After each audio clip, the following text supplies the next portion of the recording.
Trust in Joe Biden is collapsing by the day, and not only from American voters, but concerningly from within the president's own party. This breakdown of confidence is making commentators question whether Joe Biden will even make it to the election in November. Sky News All-Stars Joe Siracusa, Kristin Tate and Mick Mulvaney take a look at the blunders that could prove terminal for Joe Biden's presidency.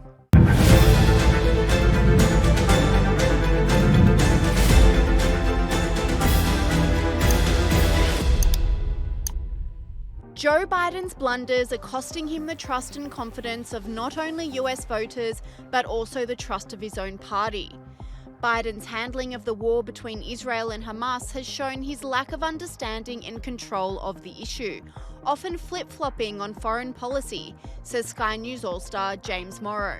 And today, we're going to play a little game of compare and contrast. We're going to play two clips. One of Joe Biden 10 years ago, and one from just the other day.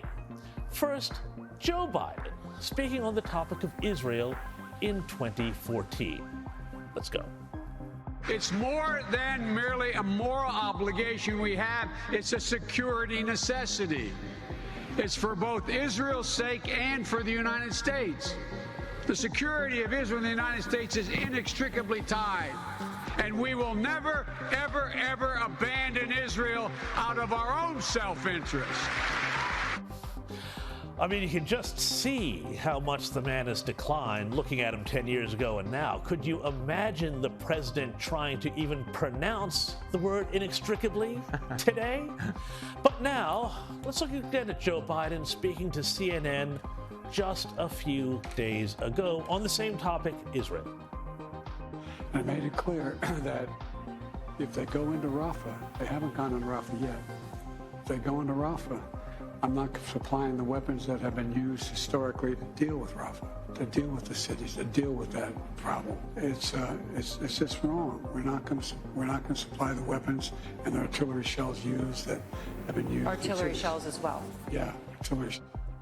So much vigor there. Now, two things stand out pretty obviously from these two clips. Number one, there's the incredible decline, of course, in Joe Biden's vigor, his mental acuity. The man has aged and been aged incredibly by the office and time.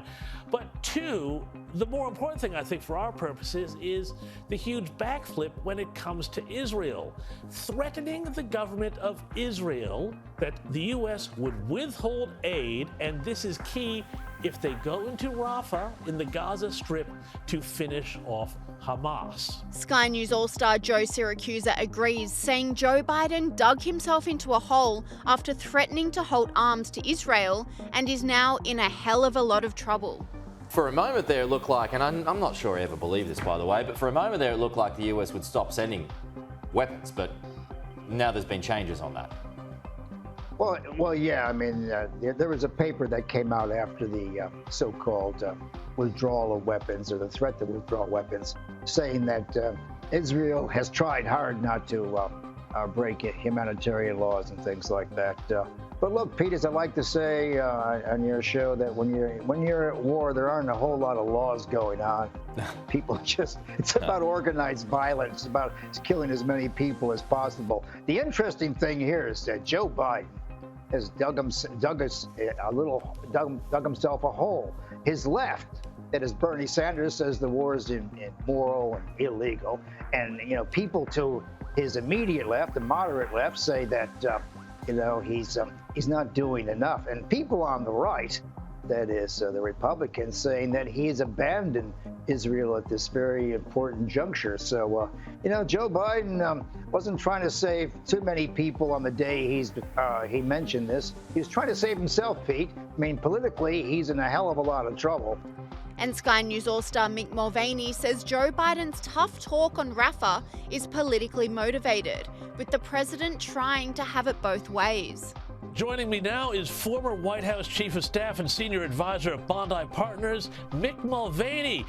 Mick, great to have you here, but what about this unbelievable betrayal, and I don't think there's any other word for it, of Israel, with Joe Biden saying it will stop supplying Israel weapons if they push ahead with their offensive on Rafah. I mean, this from the same guy who said once upon a time said cutting off aid to Israel would be preposterous, and it looks like a political quid pro quo. How transactional and boneheaded is this? It's political, James. And keep in mind, Donald Trump was impeached for much less than this when he temporarily froze aid to Ukraine because of corruption. This is bizarre, but this is political. Here's what Joe Biden's trying to do. He's trying to have it both ways. There are elements of the Democrat Party that want to support Israel, and there are elements of the Democrat Party that do not want to support Israel, and he's trying to do both. Keep in mind, the Democrat support for the aid package that Biden is now withholding was tremendous in the United States House of Representatives and the Senate.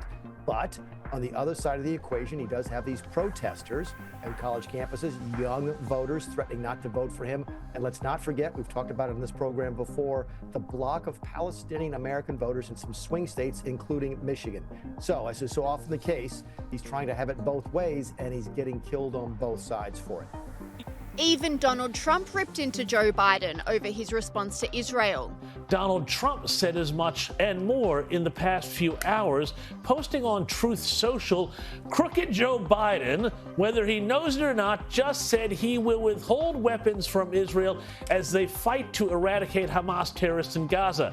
Hamas murdered thousands of innocent civilians, including babies, and are still holding Americans hostage, if the hostages are still alive. Yet Crooked Joe, Trump says, is taking the side of these terrorists, just like he has sided with the radical mobs taking over our college campuses because his donors are funding them.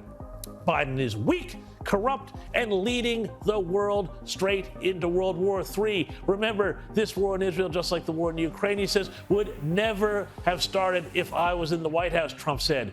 But very soon we will be back and once again demanding peace through strength. And it's not only foreign policy that's costing Joe Biden the confidence of voters.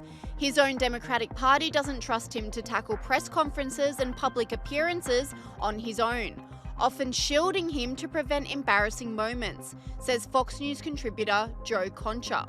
First, we had the stories that all of his aides had to walk around him when he was going to the helicopter so that he didn't, show off his stumbles too much. And now his handlers are reportedly, quote, looking to shorten his speeches in what a Biden campaign spokesman claims is about an effort to have quality over quantity. Now, I'm not buying this. What about you, Joe?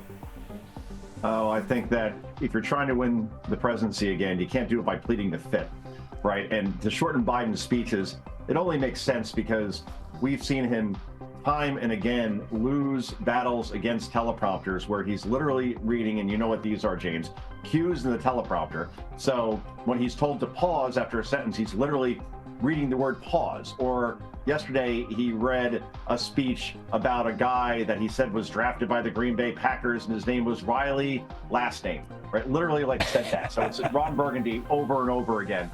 And then if Biden goes off script, then it's cleanups on aisles 5, 16, 24, and 31, as far as either some sort of blatant lie that could be easily fact-checked, exaggeration that could be fact-checked, or some story that makes zero sense. So here we have the sitting president of the United States, the so-called leader of the free world, and his handlers are petrified to put him out there in any way, shape, or form because they know that he's not aging like a fine wine, but like cottage cheese at this point. And Joe Biden's handler was forced to step in when he became overwhelmed with reporters screaming questions at him after a press conference with the leader of Romania. Thank you.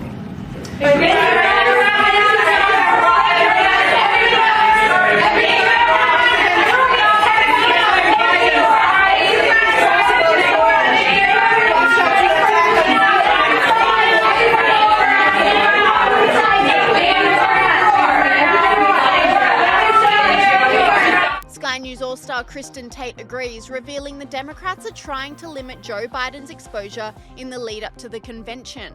got to go to the US now, and the judge presiding over Donald Trump's hush money trial that's been sitting in New York, of course. He's threatened to jail the former president. Trump has been fined and repeatedly warned over contempt of court for attacking the court, the jurors and the process. And the judge says if that continues, he's going to have no choice but to jail the former president. In my regular chat with US commentator Kristin Tate, I wondered what chances there are that Donald would be able to hold his tongue. Knowing Donald Trump, probably pretty low, Chris. But yes, I heard the judge do the same. This judge is clearly very irritated with Donald Trump. But what I found really interesting about this is the media was putting this all over the news. You know, judge threatens Trump with jail time.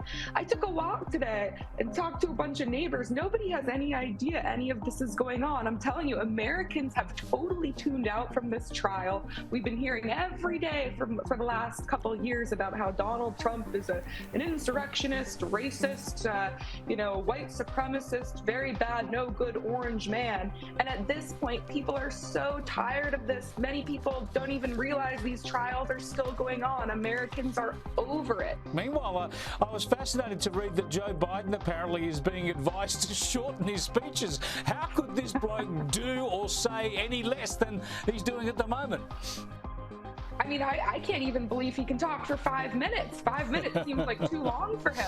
He can't even get through a full sentence, Chris. It's ridiculous. I think, though, that this is probably a smart strategy by the campaign. They're trying to limit his exposure. They just need to get him through to the convention. I have totally come around to your view, Chris. You've been saying this for over a year now, that he will not be the nominee, but they need to just show the Americans a little bit that he's slowing down and declining without really scaring people, showing people just how far gone he is, so that by the time the convention comes along, he can say in a convincing way, look, it's time for me to step aside, and try to do so gracefully so that they can quickly bring someone else in and replace him. I think that's what's going on. If not, and he's just refusing to step aside, the campaign has a real problem on their hands. They're just going to try to do the basement strategy again, like they did during COVID. Because, I mean, this guy, he can't even talk to voters just casually on the streets. He just is so far gone. And even his wife, Jill Biden, is on standby to escort Joe Biden off the stage when he becomes confused.